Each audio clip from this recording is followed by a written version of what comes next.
to Cooking with Alethea. Happy Wednesday! Today we'll be making baked macaroni and cheese. Now for the ingredients, we're going to have the macaroni. I already went ahead and pre-cooked the macaroni and I seasoned it. I seasoned my macaroni and cheese with adobo. And we have our mustard, our cheddar cheese soup, can of Carnation evaporated milk. We have our Monterey and Colby Jack cheese. We have our mild sharp cheddar cheese. We have margarine, and we have some Gouda cheese that will go on top. Now, before I get started with the macaroni and cheese, the assembling of it, I want to tell you a little story about this recipe. I got this recipe many years ago from my sister-in-law, Penny. Hi, Penny. And she handed this recipe down to me, and ever since then, every holiday time, we always have to have this macaroni and cheese. So I'm going to go ahead and get started assembling this here. We have 1 stick of margarine that we're going to put in here. Like I said, I had went ahead and started cooking the macaroni noodles, so they're nice and hot. So you put 1 stick of margarine in here, mix it all together, and what I do is I put a little bit of mustard. I don't measure it, I just eyeball it because I've been making it so long. So you don't want a lot of mustard, maybe about a teaspoon or a tablespoon of mustard. And you just go ahead and squeeze this, but first you got to open it up. Okay, I'm going to put some mustard in here. I say about a spoon. Spoon of mustard. You mix it together. After every ingredient you add in, you're going to be mixing it. And the mustard gives it like a little, it like boosts the taste of it. Wakes up the flavor of this. And like I said, you don't want to put a lot in here. So maybe like a teaspoon of mustard to a pound of macaroni noodles. Our next ingredient that I will be adding is a can of Campbell's cheddar cheese soup.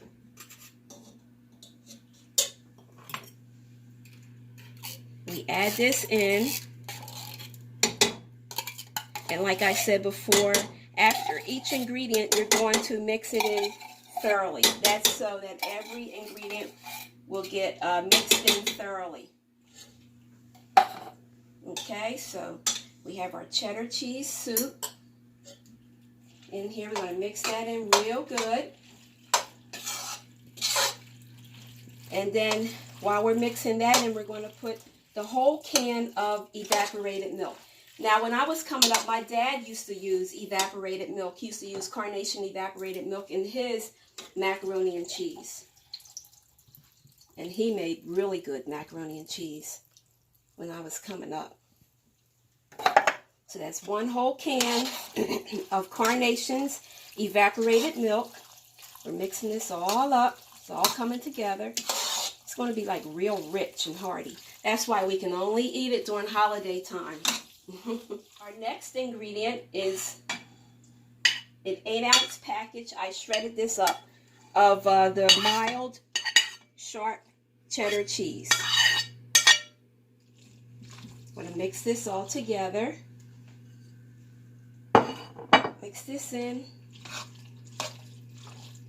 so it all can incorporate.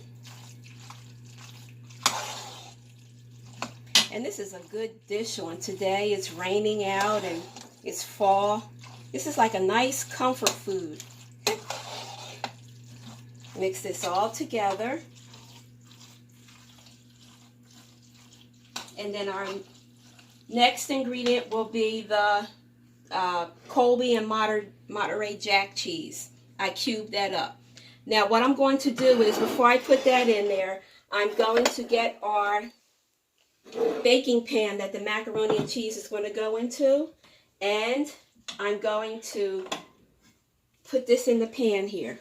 Now you see it's a lot of macaroni and cheese mixture in here, so all of it will not go in there. I will be freezing the rest of this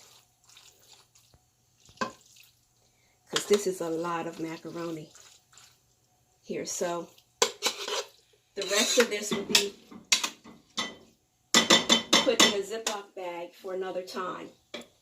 Now, pan, it's a good size here of macaroni and cheese.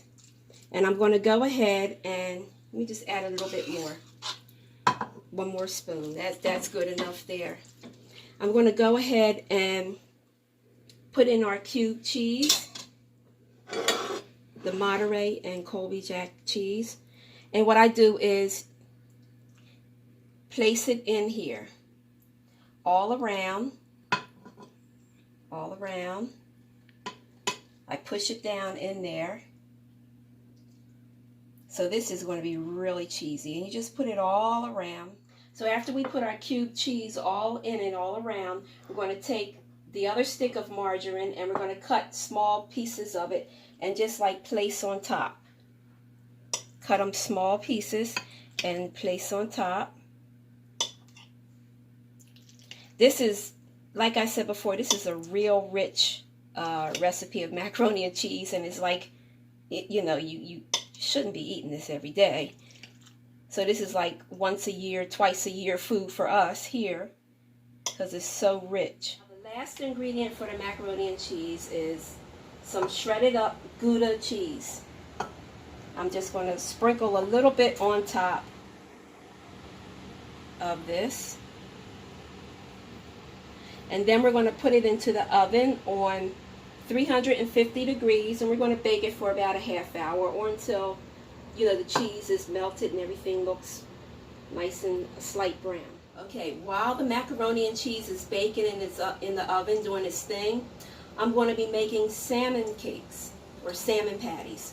Now I went ahead and pre-made these before I started the macaroni and cheese. And the ingredients is 1 can of wild caught salmon, and I use a chopped up onion, red pepper, yellow pepper, and mushrooms. I chopped them up and I mixed it in. I mixed in a beaten egg and I mixed it all together. I put my seasonings in it, garlic powder, adobo, and I mixed it all together and I made salmon cakes out of it, or salmon patties.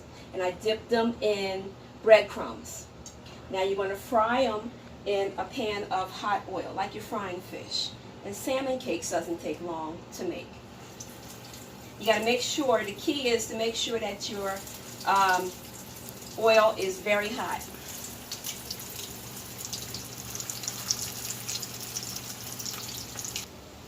Now our salmon patties are frying on medium heat, and it's going to take about a few minutes for them to cook, and you turn them over.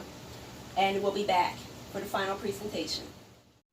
Okay, and we're back with our final presentation of our Wednesday midweek meal. We have the guest of honor, which is the baked macaroni and cheese. We have our fresh string beans that I made. And we have our salmon cakes or salmon patties.